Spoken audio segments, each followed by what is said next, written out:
Hello everyone, welcome back to my channel. আশা করি তোমরা সবাই খুব ভালো আছো।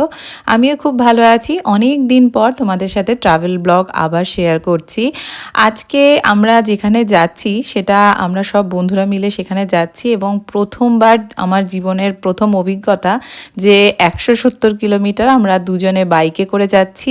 এছাড়াও আমাদের অনেক বন্ধুরা তারাও সবাই বাইকেই যাচ্ছে, আর যাচ্ছিলাম আমরা কিন্তু শান্তিনিকেতন।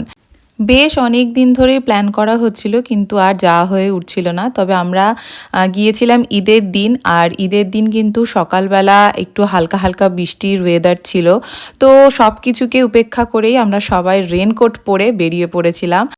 আর রাস্তাটা তো অসাধারণ, এত সুন্দর রাস্তা। বাইকে যে 170 কিলোমিটার আমরা গিয়েছি কিন্তু মনেই হয়নি। দেখো, দেখতেই পাচ্ছ আমরা কিন্তু হালকা হালকা মতন ভিজে গেছি।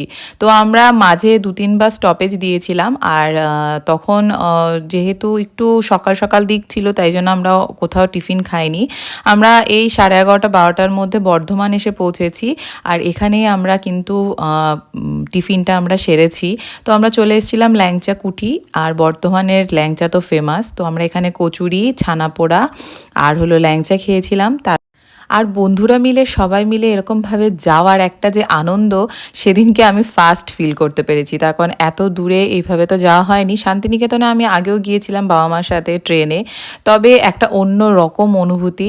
আর দেখতেই পাচ্ছ সবাই মন দিয়ে খাওয়া দাওয়া করছে, এবং খাওয়া দাওয়া সেরে আমরা আবার বাকি পথের উদ্দেশ্যে রওনা দিলাম। আর এত সুন্দর রাস্তাটা, মানে যত মনে হচ্ছে যে ভিডিও করতেই থাকি। দুটো দিক মনে হচ্ছে এত সবুজে ঘেরা, আর তার মাঝখান দিয়ে রাস্তা, আর তার মাঝখান থেকে আমরা যাচ্ছি। অসম্ভব সুন্দর একটা বিউটি বলা যায়। আর দেখতে দেখতে আমরা কিন্তু আমাদের গন্তব্যস্থলে পৌঁছে গেছি।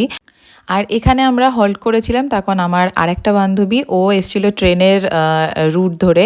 তো ওকে আমরা নিতে এসেছিলাম। তো আমরা যেখানে স্টে করব সেটা নেক্সট মিনি ব্লগে দেখতে পাবে। চলো, কেমন লাগলো অবশ্যই জানিও। টাটা।